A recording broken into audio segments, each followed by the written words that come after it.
Bacaan pertama. Bacaan dari Kisah Para Rasul. Allah telah membangkitkan juru selamat dari keturunan Daud. Dalam perjalanannya Paulus dan kawan-kawannya meninggalkan Pafos dan berlayar ke Perga di Pamfilia. Tetapi Yohanes meninggalkan mereka lalu kembali ke Yerusalem.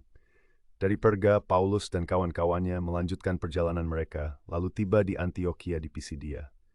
Pada hari Sabat mereka pergi ke rumah ibadat, lalu duduk di situ. Setelah selesai pembacaan dari hukum Taurat dan kitab nabi-nabi, pejabat-pejabat rumah ibadat bertanya kepada mereka, "Saudara-saudara, jikalau saudara ada pesan untuk membangun dan menghibur umat ini, silakan."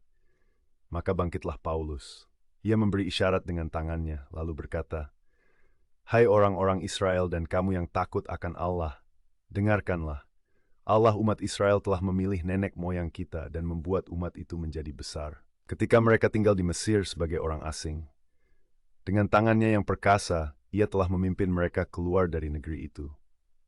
40 tahun lamanya ia sabar terhadap tingkah laku mereka di padang gurun.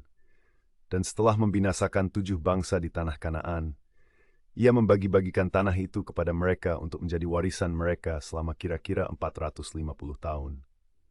Sudah itu, ia memberi mereka hakim-hakim sampai pada zaman Nabi Samuel. Kemudian mereka meminta seorang raja, dan Allah memberikan kepada mereka Saul bin Kish dari suku Benyamin, 40 tahun lamanya.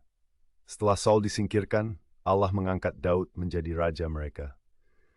Tentang Daud, Allah telah menyatakan, "Aku telah mendapat Daud bin Isai, seorang yang berkenan di hatiku dan yang melakukan segala kehendakku.